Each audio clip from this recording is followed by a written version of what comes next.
ગીર સોમનાથ જિલ્લા ભાલકાતીની બાજુમાં નિરાલી ખોડિયાર ઉદાસીન આશ્રમ મહામંડલેશ્વર સ્વામી ભજનદાસ ઉદાસી નિર્વાણ બાપુ ઉદાસીન પંચાયતી બળાખેડા કે જુનાગઢમાં જે જિલ્લા કલેક્ટરને આપણે એક આવેદનપત્ર આપવાનું છે, કેમ કે ગિરનાર બચાવવું એક જરૂરી છે.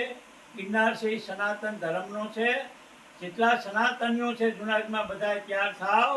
વિશ્વ હિન્દુ પરિષદ તેમજ બજરંગ તૈયાર છે. એને જુનાગઢના હિન્દુ પ્રજા સનાતન વેપારી એસોસિએશનને હું આહ્વાન કરી રહ્યો છું, રજૂઆત કરી રહ્યો છું કે તમે તૈયાર થાવ. જુનાગઢ ગિરનારને આપણે બચાવવો જરૂરી છે. એને તારીખ ગુરુવાર તારીખ 23 બપોર પછી ઝાંસીની મહારાણીના પ્રતિમા પુત્રા પાસેથી એક રેલીનું આયોજન કરવાનું છે. બપોર પછી 4 કલાકે એ બધાએ હળી મળીને સ્થાનિક સંતો મહંતો, સૌરાષ્ટ્રના સંતો મહંતોને પણ હું આ રજૂઆત કરી રહ્યો છું. બધા એક મતા કરીને હું રજૂઆત કરી રહ્યો છું કે જુનાગઢ જિલ્લા કલેક્ટરને ગિરનાર બચાવો એવું એક આવેદનપત્ર આપવું છે. ગુજરાત ભૂપેન્દ્રભાઈ સરકારને પણ હું રજૂઆત કરું છું. જે ગુજરાત સરકાર છે આપણી સનાતન ધર્મની છે, કેન્દ્રમાં પણ જે સરકાર છે આપણા સનાતન ધર્મની છે. જો હવે તમે હિન્દુ પ્રજા જાગૃત નહીં થાવ તો હાવ ખોટું છે. એમાં જુનાગઢ શિવરાત્રિના મેળા, પરકમાના મેળા આવે, એમાં વેપારીને આ ધંધા રોજગાર સારા છે, ગરીબોના રોજગાર સારા છે.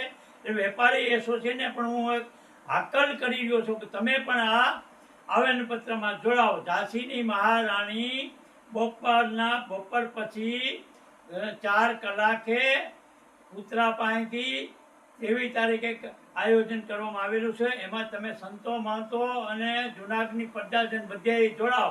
હવે હું હાકલ કરી રહ્યો છું. શું આપ હાડકાને લગતી તમામ સમસ્યાઓની શ્રેષ્ઠતમ સારવાર માટે નિષ્ણાત ડૉક્ટરની શોધમાં છો?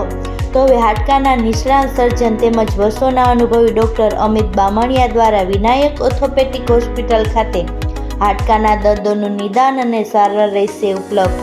સાથે અહીં ગંભીર પ્રકારના ફ્રેક્ચરના ઓપરેશનો, ગોઠણ, ખંભા તથા શરીરના અન્ય સાંધાઓની સારવાર, કમર તથા સાયન્ટિકાના દુખાવાની સારવાર મળશે. હાડકાના દર્દોની સચોટ સારવાર માટેનું શ્રેષ્ઠતમ સ્થળ Vinayak orthopaedic hospital, Vrindavan complex પાછળ, વેરાવળ રોડ, કેશોદ. એપોઇન્ટમેન્ટ માટે ડિસ્પ્લે પર આપેલા નંબર નોંધી લેશો.